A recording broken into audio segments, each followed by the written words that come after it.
27 ವರ್ಷಗಳ ನಂತರ ದೆಹಲಿಯನ್ನ ಗೆಲ್ಲುವುದರ ಮೂಲಕ ಬಿಜೆಪಿಗರು ಇದೀಗ ಅಲ್ಲಿ ಸಂಭ್ರಮಾಚರಣೆಗೆ ಮುಂದಾಗಿದ್ದಾರೆ. 15 ವರ್ಷ ಶೀಲಾ ದೀಕ್ಷಿತ್ ಅವರ ಆಡಳಿತ, 11 ವರ್ಷದ ಕೇಜ್ರಿವಾಲ್ ಆಡಳಿತ, ಇದೀಗ ಕೊನೆಯಾಗಿದೆ. ಬಿಜೆಪಿಯ ಆಡಳಿತ ಬಹುತೇಕ ಆರಂಭವಾಗಲಿದೆ.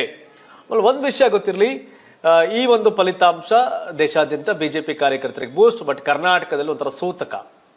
ಕಚಾಡ್ಕಂಡ್ ಸಾಯ್ತಾವ್ರೆ ಇಲ್ಲಿ ಕರ್ನಾಟಕ ಬಿಜೆಪಿಲಿ, ಕಚ್ಚಾಡಿ ಬೀದಿಲಿ ಕರ್ನಾಟಕ ಬಿಜೆಪಿ ನಾಯಕರು ಮಾತಾಡ್ತಿರೋದು ಅವರವ್ರ ಪಾರ್ಟಿಯವ್ರ ಬಗ್ಗೆ.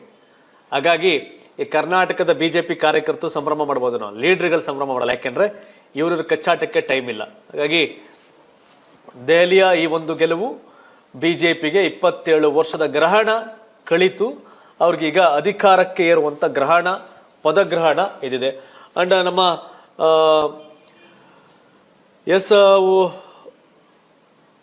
ಏನು ಇವತ್ತಿನ ಚುನಾವಣಾ ಫಲಿತಾಂಶ ಇದೆ, ಇದು ಬಹಳಷ್ಟು ಬಿಜೆಪಿಯಲ್ಲಿ ಬೆಳವಣಿಗೆ ಕಾರಣ ಆಗುತ್ತೆ.